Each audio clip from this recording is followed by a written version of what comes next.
I'm sure we're going to want to hear from Mr. Comey. I think it's so important that Director Comey come testify before us. We haven't heard from Comey. The real thing that the American public wants to hear is they want to hear from Jim Comey. They want to hear from him in open hearing. The bipartisan calls for former FBI Director James Comey to testify before Congress are only getting louder. Right now, he has standing invites from 3 congressional committees. But what will we say, and what will he say, and what more does he know? Will we ever see him before those committees? Matt Miller still is with us, and with us as well, Charlie Savage, MSNBC contributor, national security and legal reporter for the New York Times. Notably, you've seen his byline out front in the paper on the website twice in the last 12 hours. His latest piece is a deep dive into the mechanics of tonight's big story, why it's hard to have an independent Russia investigation. Welcome to the broadcast. We know you've been working hard. Matt, we'll begin with you just on the legal angle. Number one, what's the chance that Comey can avoid congressional testimony and say there's a much larger investigation going on? And number two, talk about his personal habit, his meticulous note-taking, and why there's likely more than what we've already seen. Yeah, before today, I think it was very likely that we were going to hear from Jim Comey at a hearing very soon. Obviously, they've called him. He has leaked out through associates that he wants to testify. But I think that might change rather quickly. I think one of the first conversations he's going to have is with Bob Mueller. I suspect Bob Mueller is going to call Jim Comey. They know each other well. They've worked together. He's going to call Jim Comey and ask for a briefing on the investigation. And I think one of the things he'll do right away is make a decision as to whether he wants Jim Comey to testify or not. Remember, some of the things that Jim Comey would testify about would be these memos that he took, these memos that he documented, apparently one of every conversation he had with the president. And if Bob Mueller decides early on, by looking at these memos, and he'll clearly have access to them, and talking to Jim Comey, that he wants to look at potential obstruction of justice by the president or by whoever else, he may not want Jim Comey going up and testifying, and he certainly may not want those memos being turned over to Congress, because he's going to want to have the element of surprise when he goes and interviews the president or when he goes and interviews staff, either with the FBI or puts them into a grand jury.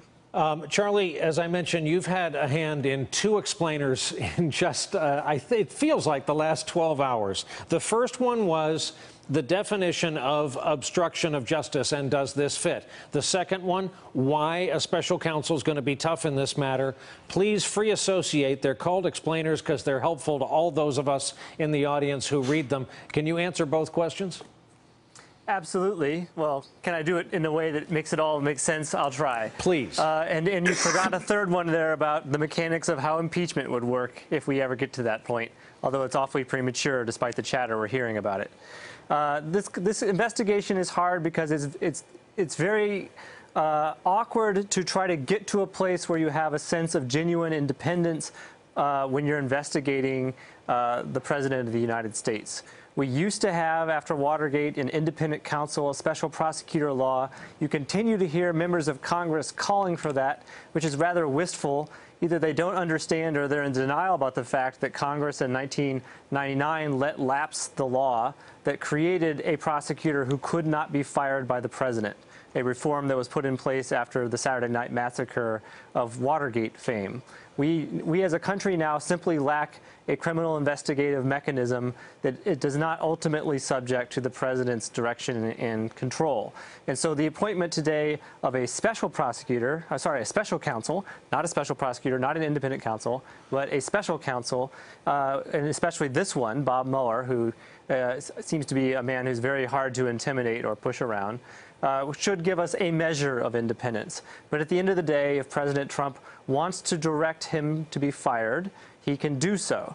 And so that is one of the things that's going to be looming over this investigation that was not looming over independent counsel investigations in the 80s and the 90s.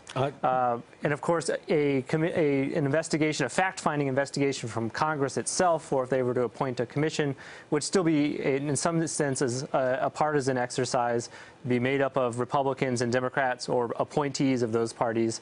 And as we've seen in the Benghazi Commission and so forth, it quickly denigrates into helping your team or trying to get the other team, which is not always conducive to finding out information. So I'll pause there for a minute. All right, Charlie, let me ask a follow-up, and that is, haven't they chosen the one guy who is difficult, if not impossible, to imagine getting fired from this role, a guy who is physically almost the giant Comey is, and is a looming presence over American law, justice, and the FBI?